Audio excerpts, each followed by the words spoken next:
There's nothing more fascinating than the framing of a building. And our carport wasn't anywhere near the scale of the house, but honestly, it was just as fun to watch.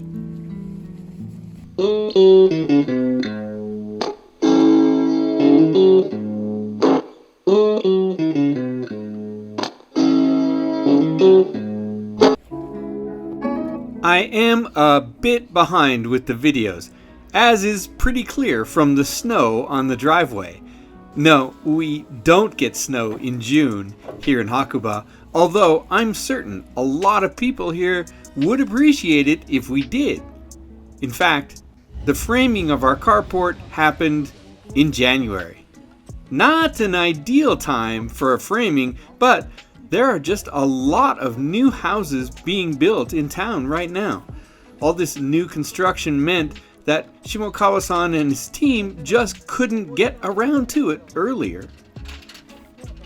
That said, I think you'll agree that the artistry of this framing, set against the backdrop of a Hakuba winter, is even more beautiful and impressive. That large wooden mallet is called a kakuri, and it's as common at a Japanese framing as a hammer might be back home in the US. In fact, while I saw several of these kakuri at the site, I didn't see very many hammers, if any. Most of the joining is done by fitting together pre-cut mortises and tenons or similar shapes designed to increase the integrity of the structure. It's important that the wood fit together perfectly. Snug connections increase the strength, but if the joint is just a little off, it could affect the strength or sturdiness of the structure. Not to mention the angles.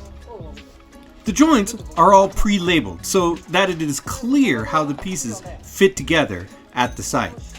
It could be said that it's like putting together an IKEA table, but such a comparison would ignore the level of skill that the carpenters are bringing to the job. They really know what they're doing, and the speed in which they work and the accuracy in which they work is really quite impressive to watch. After the frame was assembled, there was still plenty of daylight. Since these are the shortest days of the year, that simple fact was impressive enough. But the team kept working as long as they had light. First, they screwed in some temporary cross braces and then started with the rafters.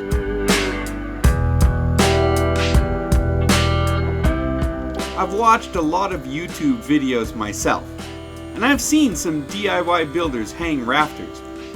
It has never looked easy. In fact, I'd call it difficult.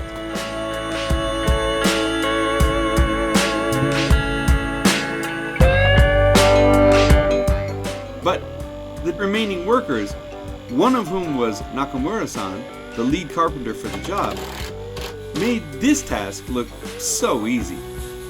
They had all the rafters placed and bolted down before dark, and even had time to lay the sheets of plywood that would become the invisible base of the roof.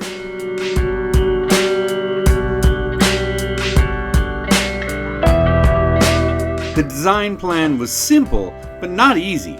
We wanted to recreate the same lines and angles that are already suggested by the porch roof. Ideally, I hoped when designing the carport that it would mimic the porch in a way a younger brother might mimic his elder. But in this case, the younger brother was much larger, so it was important for the look of the whole house to get the lines right.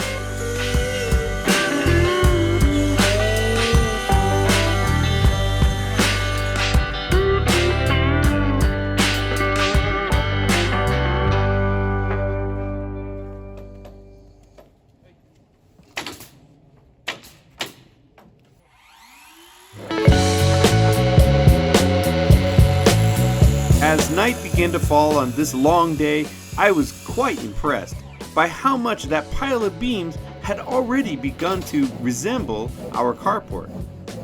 There was obviously still a lot to do, but at the end of the day, there was a place to park my car where the snow wouldn't bury it. This was already a far different scenario from the previous year, our first in Hakuba, where digging out the car was the first act of the day, every day. But even after all that progress on the first day, I had no idea, as the workers worked past sundown, how long the work would actually take before I could say the carport and our deck were complete.